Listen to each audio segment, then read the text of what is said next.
Assalamualaikum warahmatullahi wabarakatuh. Selamat pagi anak-anak.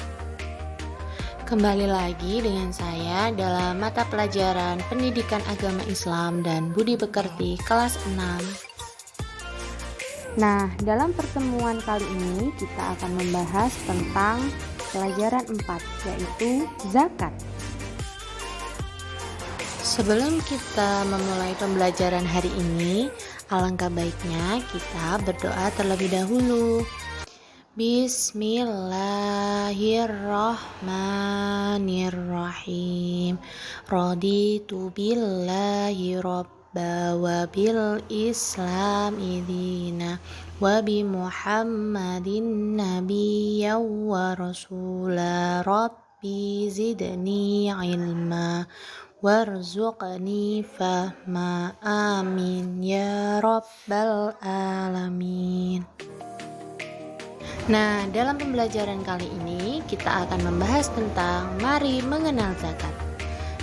Tujuan pembelajaran kali ini, siswa diharapkan dapat mengetahui makna zakat, ketentuan zakat, jenis zakat, dan hikmah kewajiban zakat. Nah, untuk pembahasan yang pertama adalah makna zakat. Menurut bahasa, zakat berarti membersihkan, tumbuh, suci, dan berkah. Sedangkan menurut istilah adalah mengeluarkan sebagian dari harta tertentu yang telah mencapai batas tertentu kepada orang yang berhak menerimanya. Pembahasan yang kedua adalah ketentuan zakat. Yang pertama adalah syarat zakat. Terdiri atas yang pertama, syarat orang yang wajib zakat, yaitu yang pertama beragama Islam, yang kedua merdeka atau bebas atau tidak berada dalam ancaman, yang ketiga akil balik atau sudah dewasa, dan yang terakhir memiliki harta untuk dizakati. Yang kedua adalah syarat harta yang wajib dikeluarkan. Zakatnya, yang pertama harta yang baik dan halal, dan yang kedua harta milik sendiri, yang ketiga telah mencapai nisab atau jumlah tertentu, dan yang terakhir telah mencapai haul atau telah tersimpan selama 1 tahun. Yang kedua adalah rukun zakat, antara lain yang pertama berniat ketika menunaikan zakat, yang kedua adanya muzaki atau orang yang berzakat, yang ketiga adanya mustahik atau orang yang menerima zakat, dan yang terakhir adalah adanya barang atau harta yang dizakati. Yang ketiga adalah mustahik zakat, yaitu yang pertama adalah fakir. Fakir adalah orang yang tidak punya tenaga, pekerjaan, dan harta. Yang kedua adalah miskin. Miskin adalah orang yang tidak bisa mencukupi kebutuhan sehari-hari. Yang ketiga adalah amil, yaitu orang yang mengumpulkan dan membagikan zakat.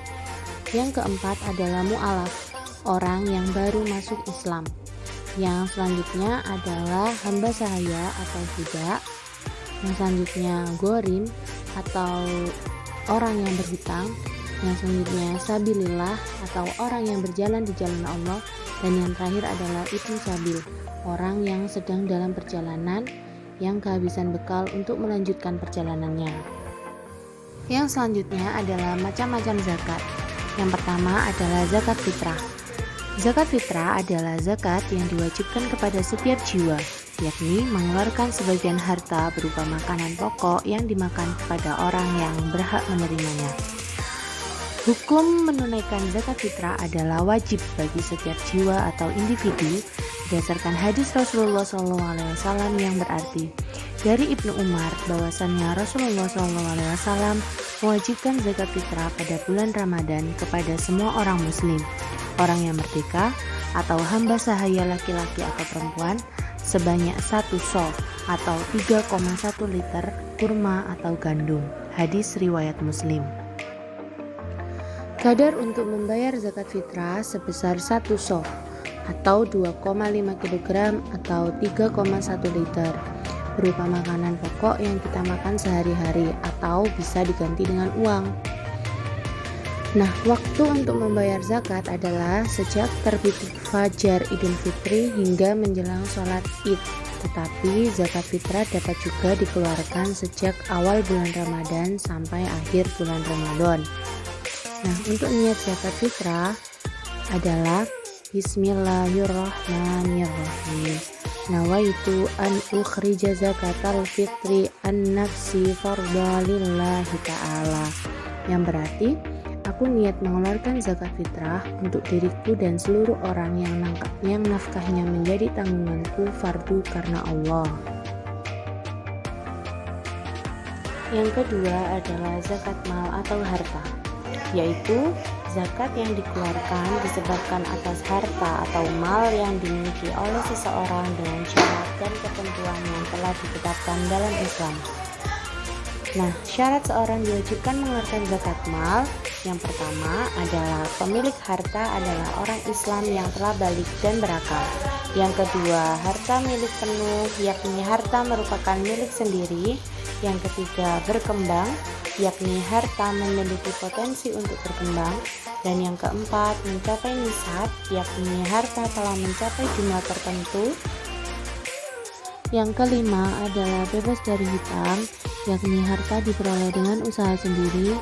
Yang keenam, mencapai 1 tahun atau haul. Dan yang terakhir adalah dapat diambil manfaatnya. Yang selanjutnya adalah hikmah mengeluarkan zakat. Yang pertama adalah menyucikan diri dari dosa. Yang kedua, menolong sesama. Yang ketiga, membangun silaturahmi. Yang keempat, jauh dari dosa. Dan yang terakhir adalah zakat merupakan ibadah. Kita berjumpa lagi di pembelajaran selanjutnya. Mari kita tutup pembelajaran kali ini dengan bacaan hamdalah. Alhamdulillahirabbil alamin. Saya akhiri. Wassalamualaikum warahmatullahi wabarakatuh.